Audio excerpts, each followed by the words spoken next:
Hello, I'm Mike Kuhn. Welcome to another edition of Illinois Innovators. Joining us now, Divey Gulati, on campus from Chicago and co-founder of ShipBob. First of all, just give us a little background on yourself. When you were at the U of I, what you studied here. I know you came back a couple of times. Sure. I love U of I. That's why I'm back here. But I actually came here for the first time for my undergrad, and I graduated in 2009 with a degree in computer engineering from ECE. And then I went and worked in the Midwest for the most part. I was up in Wisconsin, then in Chicago. And then I came back for my MBA. And I graduated from MBA program in 2013, joined a big corporation, a big consulting firm, but wasn't too happy with my role, even though it was very interesting, and started a company on the side that ultimately became ShipBob. What is ShipBob, and what impact is it having both here and throughout the country? Sure. So to give some backdrop, it's way easier to sell online now than it was, let's say, 5-10 years ago. And that's because of the emergence of players like Shopify, Etsy, Kickstarter suddenly coming up on top of the existing platforms like eBay and Amazon. So anyone can now start their own small business. You come up with an idea of a t-shirt, boom, you have a website ready, and which is very fancy looking. You don't need software engineers anymore for that. But what has not changed is once you get your first order in, what do you do next? Right now, most small businesses either do it themselves or hire a team of their own shipping staff, which comes on a daily basis and help them fulfill their orders. But as you scale up, these do not scale with the business because you cannot hire X number of people for shipping because it's expensive to hire people and you have to let go if the order volume goes down. So with this pain point in mind, we experienced this firsthand because we were running our own e-commerce store. Me and my co-founder, we experienced these troubles. We had a very small e-commerce business, and when we figured there was no easy solution, we went to the post office and started talking to the people in the line at the post office. Turns out no one had a solution. So we proposed and pitched our idea while standing in line at the post office that what if we take the packages from you and package them and ship them, and you don't have to stand in line, we'll come and pick it up. Will you pay for a service like this? And the reception was so great, we had more than 3,000 signups within 2 weeks. And that became the basis of ShipBob.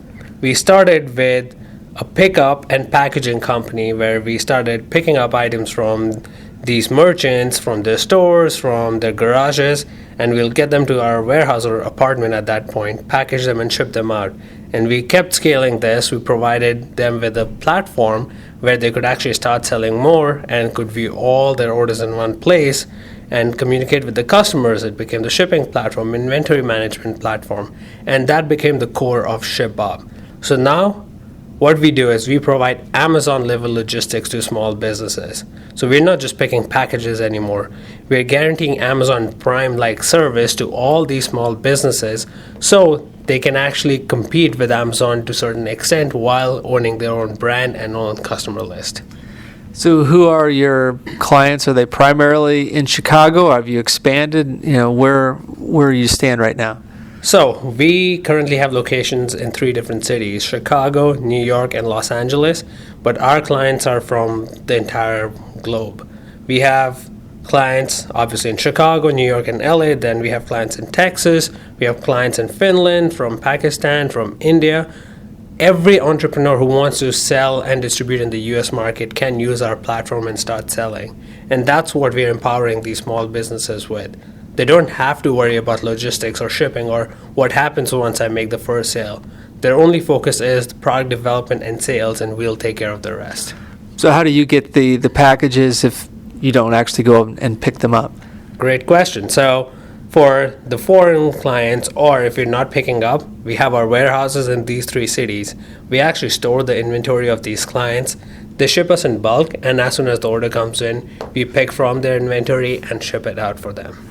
So similar to Amazon, on a smaller scale, why are clients choosing you as opposed to trying to list on Amazon, for instance? Great question. So we are actually integrated with Amazon as well. But if you're selling on Amazon, you're a commodity product. let's say you try searching for a pot on Amazon. You're not going to care about brand. You'll see whichever one is the cheapest and probably which one is prime for 2-day shipping so you get there faster. So your brand is lost somewhere in there. What we are enabling these small businesses to do is to put their brand first, not the Amazon first. And that ways, what we are doing is we're directing traffic to their own websites. Amazon is good. They can get their first sale on Amazon, but the next sale should happen on their own website where the customer can see the customer experience, and these small businesses can own the brand experience and customer experience from end to end. And that's what we try to provide. So in other words, they find the product on Amazon, they like the relationship they have with the company, you can directly market, communicate directly with their own customer, they come back to their website, and that's where you step in and you can provide all the shipping and the back end for them. Exactly. So you can think of us as the infrastructure layer behind e-commerce, and that's what we're striving to become. So right now we started with shipping. We're soon moving into the software piece to handle everything that happens after the first sale or after the sale is made. That's what we are trying to build out here. It's not just a shipping company, not a logistics company. It's a software company that is providing different services such as logistics, shipping, listing, and so on. You've been in existence for a couple of years now. Talk about the trials of starting the business. I mean, obviously you can have an idea, but seeing it through and getting to the point you are now, I know it's not an easy proposition. Yeah, so I wouldn't say we've made it big so far. We're almost 3 years into the business. We're close to 80 people now, but the journey has been pretty awesome, I would say. Beginning is always tough, especially when you don't know when the next order or next package or next shipment is coming from. So what we did in the beginning, we actually stood outside the post office every single day, and we would pitch to the people going in the post office, and we'll take their packages right outside the gate of the post office. And that became one of our initial customer acquisition strategy. And that wasn't obviously scalable, but that gave us more perspective from the customer standpoint. Okay, what customers we need to target, who's shipping the most, and that became the first stepping stone into us building an eBay integration straight away, so they don't have to place the order, they don't have to take a picture on their phone or anything. They click a button, we get all the details. And thus, just talking to customers like this, we kept on growing. So the journey was difficult, but we were lucky enough that we were close to our customers. We were still close to our customers to get this feedback going so that we could improve at every single stage. Talk about where e-commerce is right now and where it's heading. I mean, these are the kind of industries that change, every 6 months, every year. Where is it going, and where do you fit in? Well, e-commerce is on a boom, and I'm not sure if everyone's following the e-commerce, but it's essentially growing 17 to 20% year over year, and right now it's in trillions of dollars where it's heading towards. And so such a big industry, and it's not one player take all. So Amazon, even though it's a giant right now, it controls less than 20% of the market share, and that's just because it's so huge and people are moving towards small businesses having more personalized experience, more personalized products. And that's why there's a shift in e-commerce suddenly, and hence players like Etsy, Shopify, they went public in the past 2 years because there's a move towards non-commoditization. We talked a little bit about the business. The background came to the University of Illinois and your degrees. It seems like the business engineering combination is a growing combination in terms of if you're in business, it helps to know a little engineering. If you're in engineering, it helps to know a little business, and that in turn, the growth of the entrepreneur in that realm, I mean, having both of those is certainly an advantage. It is an advantage, but I wish I could have changed 1 year of my life. When I was an undergrad, I should have taken a business minor, but coming out of undergrad, I had no idea about outside world except how to code, and I was good at it, so I was very happy. But then with period of time, I realized I cannot grow too much till I know the business, and that's why I came back to MBA. MBA, I was very lucky I had engineering background, because engineering, you might think it's just teaching you code or some theoretical science which you'll never use in your life. That's not true. Engineering teaches you the basics of problem solving. And team of 80 people, I deal with different people on a daily basis. I feel I have an advantage because I'm more easily able to break down the problems into smaller parts and solve individually rather than attacking as a whole. And that's something which was taught to me because I'm an engineer. That was ingrained into my DNA to a certain extent. And that's why engineering is important. On the flip side, business is equally important, because if I had no idea about financials, I would never be able to make a company that even survives 2 to 3 years. But business background definitely helped me get there. Obviously, your clients nationally, internationally, but you're headquartered in Chicago. What's the scene like up there in terms of the entrepreneur? It seems like Chicago is growing, and you have an advantage of having spent two terms here, 2 different times here at Illinois. Where do you see the University of Illinois fitting in that space? So we have a lot of clients that actually graduated from University of Illinois, and it's amazing to connect with those entrepreneurs from time to time as well. But if we talk about Chicago scene used to be non-existent in terms of tech startups or startups in general. Let's say 5-6 years ago, it was pretty small.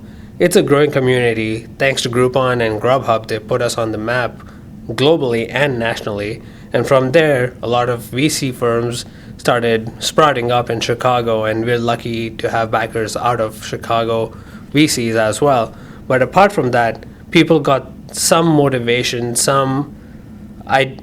I would say they got something to look up to with these companies, Groupon and Grubhub, going public, that this can happen in Chicago. Because typically Midwest companies were more conservative, slow growing, and thus VCs never were attracted towards Midwest companies. But now things have started changing. There's so many startups which are well funded by coastal investors that have come up in Chicago, and they're flourishing at this point. So where Chicago once was loaded with venture capitalists, but not a lot of startups, that is starting to balance out a little bit, where the money is still there, but the companies are forming in Chicago and staying in Chicago. Yeah, there are so many companies, and now we are in the VC realm, so we are backed by venture capitalists, so we are very well aware of how venture capitalists think finally now, and from their standpoint, they're more comfortable in investing in Chicago now, because there was a situation of brain drain earlier in the 2000s, till 2005, where the great talent of Chicago was moving to the coastal areas because they wanted investment there, there were ecosystems there. Now it's reverse brain drain. Even in our company, so many people have moved from the coast to Chicago because of the growing startup scene. And thus it's just not the money being there, it's more people coming back, smart people coming back and getting involved in the community. That's also enabling the VCs to put more money in. And the more money they put in, the more companies grow. In return, VCs get more motivation to put more money in. So it's a loop which is just starting, and it's just going to grow bigger and bigger. Obviously, to have an idea, as you did with ShipBob, it takes a lot to get things going. Talk about finding the venture capitalist and how you got started in terms of getting the early seed funding to get the company off the ground. Yeah, definitely. So early seed funding is one of the trickiest things which a startup founder has to navigate. We were lucky enough to actually interview for Y Combinator, and we got through YC. So as soon as you get into YC, you get a certain amount of money as the seed money, and we received $120,000 for a certain portion of the equity, and which was a great deal for us, because getting into YC is harder than getting into Stanford Business School. It was that hard, and we got lucky that they liked our idea. And me and my co-founder, we've known each other for 27 years, so it worked out that they knew there is some strength in their team inherently. And then on top of that, we both are engineers. And if you're engineers, you're more agile, you can think faster, you can react faster, and that's what makes a startup more flexible and agile, which can adapt to different changes. And we were lucky enough, we had money, we had engineering resources, two of us, so we just started building on top. And once we went through the Y Combinator program, we got great advice, and end of YC, we got our initial seed round, like another seed round ready for $1 million from SV Angel, which is Ron Conway's fund, and then people like Joe Montana and a few other angel investors pitched in. So the popularity of ShipBob, talk about how the company is growing. How big are you right now, and where do you see this? I would hate to say use the word ceiling, but where do you see this company could be in 2-3 years? Hopefully, we'll be public in 2-3 years. That's a goal, but if not there, we plan to have very strong growth. We've traditionally grown in double-digit percentage month over month, and that has been the trend since we initially started, and we will try to keep it up for the next couple of years so that we can actually get to higher revenue numbers. In terms of how big we are, I cannot disclose the revenue numbers, but amongst all the startups that were in the similar space, we believe we have the biggest team, plus the biggest revenue, plus the biggest reach in terms of customers worldwide at this point. So given your background here at the University of Illinois, talk about advice. Illinois is attracting the fledgling entrepreneur that wants to come create an idea, commercialize it. Based on what you have experienced, what some advice do you have for those that are highly motivated and have the great idea? Definitely. One piece of advice which is just related to Illinois is such a great school, and luckily we get the flexibility of selecting our own classes for the most part, and we can go outside of, let's say, just engineering school and go take business classes. And that's something which I missed out on, and I would highly recommend people right now in school or coming in to diversify their own classes so that they can learn more and grasp more. And so that once they get to the outside world, they know what they're supposed to do. You should know how finance works, even though you're not interested, you're an engineer. But just knowledge is good enough for you to make you succeed. And on the other side, on a personal level, perseverance is very important. Never give up. We had so many rough days when we were just standing outside the post office in harsh winters, just begging people to use our software rather than standing in line, even though it's a very easy proposition. But it was a hard time just to get the first few customers in to get some traction. But if we would have given up then, and if we would have just sat in our homes or in one-room office and reached out, just email people, that would not have worked. It's being outside on the ground, trying to talk to customers, pitching to them, refining your pitch. That was one of the most important experiences for us personally, and that's what every entrepreneur should go through. Be close to the ground as possible, be close to the customers as possible as you can, and never give up. Failures will always happen, but it's a perseverance who can get over these humps will ultimately survive. Well, circling back to the scene, talk a little about the importance of networking, and if there are